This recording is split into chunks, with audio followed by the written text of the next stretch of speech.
Aujourd'hui, je vais vous parler de la ville de Mexico. La capitale du Mexique est connue pour être l'une des villes les plus peuplées, les plus étendues de la planète. Elle souffre d'une mauvaise réputation en raison de sa superficie, de son atmosphère qui est polluée. Et ces questions sont d'autant plus préoccupantes du fait que Mexico est fondée sur d'anciens lacs, sur un plateau à plus de 2000 mètres d'altitude, et elle est entourée de montagnes. Eh bien, cette situation géographique pose de nombreux problèmes à la ville aujourd'hui. Eh bien, allons voir quelques cartes.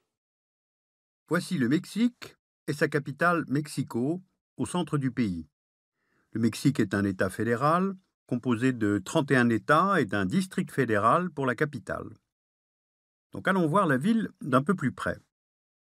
Ce district fédéral marque les limites administratives de la municipalité de Mexico. Or, la zone urbanisée dépasse largement ses frontières et empiète sur les États voisins, ceux de Mexico et d'Hidalgo. C'est pourquoi a été établie la zone métropolitaine de la vallée de Mexico. La superficie est de 8000 km², il y a 21 millions d'habitants, ce qui fait 18% de la population du Mexique. C'est la 6e agglomération la plus peuplée au monde, derrière Bombay. Passons maintenant à la géographie de la ville. Mexico est construite sur d'anciens lacs et située sur un plateau à 2240 mètres d'altitude, entouré de montagnes, mais aussi de volcans. Cette géographie, associée à une population nombreuse et une aire urbaine étendue, pose aujourd'hui de nombreux problèmes à la ville de Mexico dans la gestion de son environnement. Pour bien le comprendre, revenons plusieurs siècles en arrière, au XIVe siècle précisément. À cette époque, la région est recouverte par le lac Texcoco, et en 1325, les Aztèques fondent sur un îlot du lac la ville de Tenochtitlan. Durant les siècles suivants, les Aztèques cherchent à maîtriser leur environnement hydrique grâce à la construction de canaux, de digues, de chaussées-digues. Ils créent des zones agricoles artificielles, les chinampas, qui permettent le développement de la ville. Mais celle-ci ne va pas survivre à la colonisation espagnole. En 1521, Tenochtitlan, qui est devenue la capitale de l'Empire aztèque, est conquise par les colons espagnols, conduits par Hernán Cortés. Cette conquête marque aussi la fin de l'Empire aztèque. Tenochtitlan est alors rasée et la ville espagnole, Mexico, est construite sur ses ruines. Pour construire la ville coloniale, les Espagnols modifient la typologie du lieu. Ils assèchent progressivement les lacs sur plusieurs siècles grâce à des canaux permettant de les vider et de détourner l'eau des montagnes, les approvisionnant. À la fin du XIXe siècle, vous le voyez, certains lacs ont disparu et la ville s'est étendue. Et il ne reste aujourd'hui des canaux et des chinampas du temps des Aztèques que ceux du quartier de Xochimilco, qui ont d'ailleurs été inscrits au patrimoine mondial de l'humanité par l'UNESCO. À la fin du XIXe siècle, Mexico n'est plus espagnole, elle est la capitale d'un Mexique devenu indépendant, mais ce n'est pas encore une grande métropole, elle compte environ alors 500 000 habitants. C'est seulement à partir des années 1950 que Mexico va connaître l'explosion démographique et l'extension urbaine que l'on connaît. La ville passe alors de 3 millions d'habitants à environ 15 millions en 1990. L'aire urbaine a alors dépassé les limites du district fédéral et à 21 millions aujourd'hui. La zone urbaine s'étend maintenant sur 55 km du nord au sud. Cette urbanisation rapide s'est faite principalement en dehors de toute planification étatique, si bien qu'aujourd'hui, 70% de l'habitat existant dans la zone métropolitaine a été construit par la population elle-même. Alors comment expliquer une telle croissance de cette ville ? Principalement par un exode rural massif vers la capitale.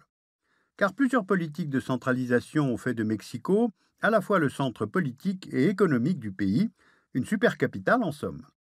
En 2012, le PIB de la zone métropolitaine de Mexico représentait près du quart du PIB de tout le Mexique. Mais l'extension rapide de Mexico et le changement de la typologie par les colons espagnols placent aujourd'hui la ville face à de nombreux problèmes environnementaux et urbanistiques, notamment la gestion de l'eau et son approvisionnement. car la ville n'a pas assez d'eau pour assurer les besoins de ses 21 millions d'habitants. On l'a vu tout à l'heure, l'eau des montagnes est aujourd'hui évacuée par des canaux. Et ces tuyaux avaient été raccordés aux égouts il y a plusieurs décennies, quand il n'y avait pas encore de pénurie d'eau. Donc la ville a de l'eau à disposition, mais ne peut l'utiliser car elle n'est pas potable. Donc pour y remédier, il existe deux solutions. Le pompage des nappes phréatiques à l'aide de puits, il y en a près de 2000 dans la zone métropolitaine, mais cela entraîne une surexploitation des nappes et même un affaissement de la ville. La place centrale de Mexico, le Zócalo, a perdu plus de 10 mètres d'altitude en un siècle. L'autre solution consiste à créer des canaux permettant d'aller chercher l'eau là où elle se trouve.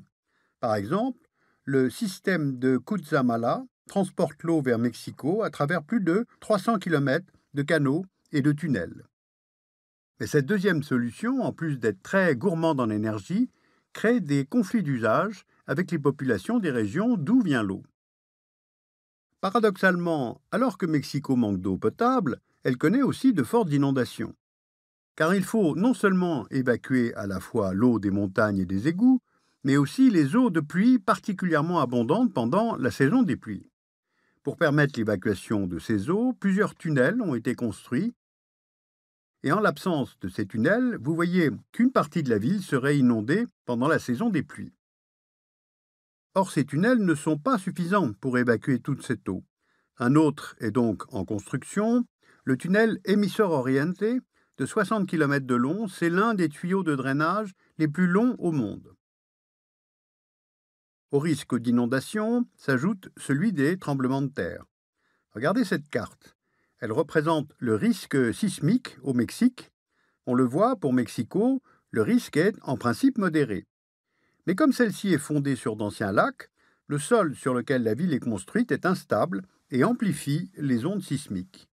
Ainsi, en 1985, un séisme de magnitude 8, et dont l'épicentre se trouvait à 400 km de la capitale, a gravement touché Mexico et a fait près de 10 000 morts et 30 000 blessés. Enfin, on ne peut pas parler de Mexico sans évoquer la pollution. En 1992, elle a été désignée comme la ville la plus polluée au monde par les Nations Unies. Et bien pourquoi? À Mexico, il y a 5,5 millions de voitures. Or, la pollution générée par ces voitures est aggravée par la topographie de la ville, qui, vous le voyez, forme une cuvette et qui ne permet pas la dispersion de la pollution atmosphérique. Avec pour conséquence un smog très présent qui pèse évidemment sur la santé des habitants. Alors Mexico est-elle condamnée à rester dans cette situation qui est la conséquence de choix faits il y a plusieurs siècles? Eh bien, ce n'est pas si sûr. Tout d'abord parce que sa croissance démographique ralentit et le district fédéral perd même des habitants. Du fait des problèmes que nous avons évoqués, mais aussi le prix des loyers, le manque de place, Mexico a perdu de son attractivité. Elle est aujourd'hui concurrencée par les villes que vous voyez là sur la carte et qui ont bénéficié de politiques publiques de décentralisation des activités économiques. Ce qui veut dire que le poids démographique et économique de la capitale se réduit. Ainsi, la part du PIB de Mexico dans le PIB national était en 1993 de 30% et en 2012, il était de 24%. L'autre domaine dans lequel Mexico a inversé la tendance, c'est justement la pollution. En 1992, on avait dénombré seulement 32 jours dans l'année durant lesquels la qualité de l'air était considérée comme bonne à Mexico, et 20 ans plus tard, en 2012, ce chiffre est passé à 248. Plusieurs facteurs expliquent le phénomène, notamment la mise en place d'un système de transport en commun plus efficace, avec de nouvelles lignes de métro, un réseau de bus hybrides, Métrobus, et un système de partage de vélos, Eco-Bici. Il y a aussi le programme Hoy no circula, qui se traduit par Aujourd'hui je ne circule pas, et qui interdit la circulation de certaines voitures 1 ou 2 jours par semaine, en fonction de leur ancienneté.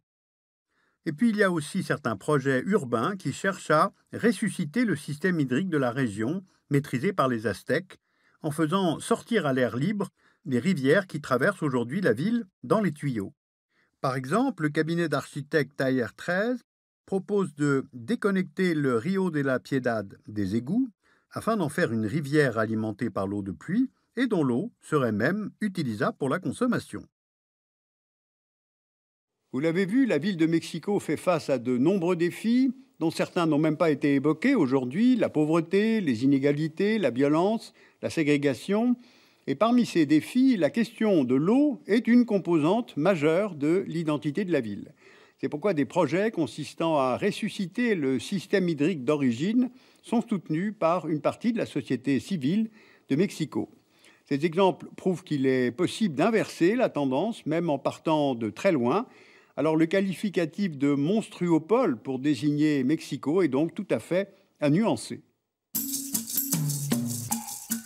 Vous pouvez lire utilement l'Atlas de Mexico, publié aux éditions Autrement. Le livre Mexique, Histoire, Société, Culture, c'est la collection Les Guides de l'État du Monde aux éditions de la Découverte.